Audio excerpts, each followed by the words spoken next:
Jadi kan dengan adanya Hercules yang seperti sekarang, yang dihormati banyak orang itu, yang diliput oleh banyak media, jadi kan seolah-olah tidak menyalahkan aksi-aksi premanisme atau berkarir secara preman. Jadi preman seolah-olah ada karirnya gitu.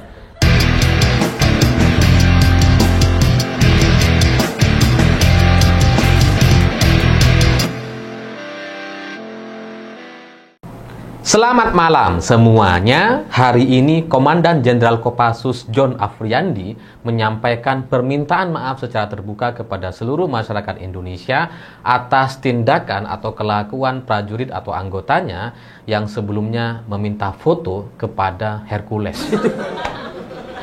Jadi ada sebuah acara gitu ya, Hercules ada di situ dan prajurit-prajurit TNI yang masih pakai seragam itu berbondong-bondong minta foto selfie dengan Hercules, gantian, antri gitu. Hercules ini udah kayak presiden. Dan video ini beredar viral sekali, dipertanyakan oleh banyak orang, kok bisa gitu? Atas dasar apa prajurit TNI mau minta foto sama Hercules? Kalau sama presiden, wakil presiden gitu ya, menteri atau artis lah gitu ya, artis dangdut gitu, kita bisa maklumi gitu, tapi sama Hercules ini apa maksudnya gitu. Kalau sama artis kan ya mungkin artisnya cantik gitu ya, cocok lah untuk dipajang atau jadi wallpaper misalkan gitu ya. Tapi sama Hercules ini ngapain gitu? Udah tahu dia preman latar belakangnya. TNI kok malah mengidolakan preman, ini nggak bisa dipahami gitu. Dan apalagi yang mereka masih pakai seragam. Seandainya mereka tidak pakai seragam, mungkin itu tidak terlalu dipermasalahkan. Tapi ini pakai seragam lengkap tuh, ada videonya gitu. Dan saya nggak akan cantumkan videonya karena bikin malu. Saya ngeliat aja malu tuh. Kok bisa TNI mengidolakan Hercules? Ya maksudnya beberapa anggota atau beberapa prajurit saja, tapi itu sudah sangat-sangat memalukan. Sehingga permintaan maaf dari Komandan Jenderal Kopassus hari ini itu bagi saya adalah sebuah sikap yang sudah tepat dan memang harus disampaikan secara terbuka, karena anak buah Hercules hari ini di sisi lain itu sedang bermasalah dengan anggota kepolisian gitu, dimana kemarin ada beberapa orang anggota kepolisian yang dipukuli, dikeroyok sama anak buah Hercules, dan bahkan mobil polisi juga ikut dibakar oleh anak buah Hercules atau Ormas Grip Jaya gitu. Ya meskipun Grip Jaya tidak mengakui bahwa mereka adalah anggotanya, tapi bagi kepolisian itu sudah lengkap data-datanya gitu. Sehingga TNI nampaknya lewat Komandan Jenderal Kopassus ini tidak ingin citra TNI yang positif itu kemudian menjadi jelek gara-gara Hercules. Apalagi kalau sampai dianggap dekat dengan Hercules atau mengidolakan Hercules seperti yang tergambar dalam video yang beredar kemarin gitu. Jadi memang harus segera disampaikan permintaan maaf, dan ini bagi saya ya wajar gitu, strategi buang muka. Ya sama lah seperti Presiden Prabowo gitu ya, sebelum jadi presiden ketika masih menjadi Menhan itu kan juga sudah mundur dari Dewan Pembina Grip Jaya atau Ormas pimpinan Hercules ini. Nah sekarang TNI juga ya sama lah, buang muka. Dianggap gak ada hubungannya, itu adalah kesalahan, dan itu dianggap sebagai sebuah aib gitu. Karena ketika Komandan Jenderal Kopassus meminta maaf atas tindakan tersebut, itu memang menunjukkan bahwa Hercules itu tidak layak untuk dimintai foto-foto oleh prajurit TNI gitu. Karena ya dia siapa? Lawang latar belakangnya preman gitu ya, bukan siapa-siapa, dan seharusnya tidak penting di negeri ini dan tidak perlu diajak foto seperti itu. Tapi di keyakinan Ormas Grip Jaya ya mungkin mereka merasa bahwa wah luar biasa tuh. Meskipun mereka sudah dibuang atau dianggap tidak penting oleh TNI atau Presiden Prabowo karena juga sudah mengundurkan diri Pak Prabowo, tapi bagi ormasnya, bagi orang-orang yang ada di bawahnya itu memang sangat meyakinkan gitu. Jadi citra seorang Hercules yang dihormati oleh beberapa orang prajurit TNI lewat video yang beredar, dan kemudian Pak Prabowo juga sempat menjadi Dewan Pembina Grip Jaya, itulah mungkin yang membuat mereka menjadi semena-mena gitu ya, menjadi seperti merasa punya kuasa di negeri ini dan bisa melakukan tindakan-tindakan di luar batas. Makanya mereka berani-berani itu. Nah, tapi ya setelah Komandan Jenderal Kopassus menyampaikan permintaan maaf seperti ini kok rasa-rasanya adalah sebuah tanda bahwa Gripjaya setelah ini mungkin akan selesai, akan dibubarkan, karena bahkan orang minta foto dengan Hercules pun dianggap sebagai sebuah aib. Ya karena kalau ini tidak dianggap sebagai sebuah aib, tidak dianggap sebagai sebuah kesalahan, maka ya akan dianggap biasa-biasa saja. Hercules kan emang terkenal gitu ya, dan dia bukan bukan orang yang sedang bermasalah atau orang yang sedang menjadi tersangka dan sebagainya. Jadi ya normalnya itu dianggap biasa saja. Tapi ketika Komandan Jenderal Kopassus sudah menyampaikan permintaan maaf, ini di sisi lain menjadi satu pengakuan bahwa ya memang Hercules ini bermasalah.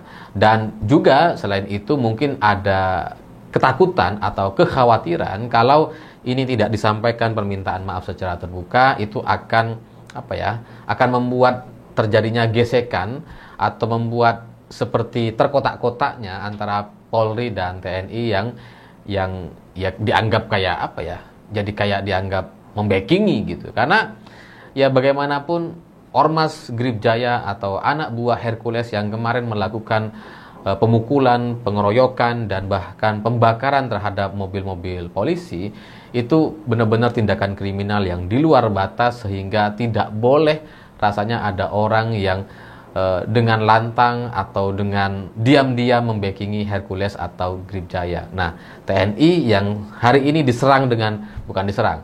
terkena getah dari video viral prajurit TNI minta foto dengan Hercules, itu benar-benar harus dibatalkan dengan pernyataan permintaan maaf yang seperti ini. Karena kalau enggak nantinya kan dianggap, wah Hercules backingnya TNI gitu ya pantas gak dibubarkan.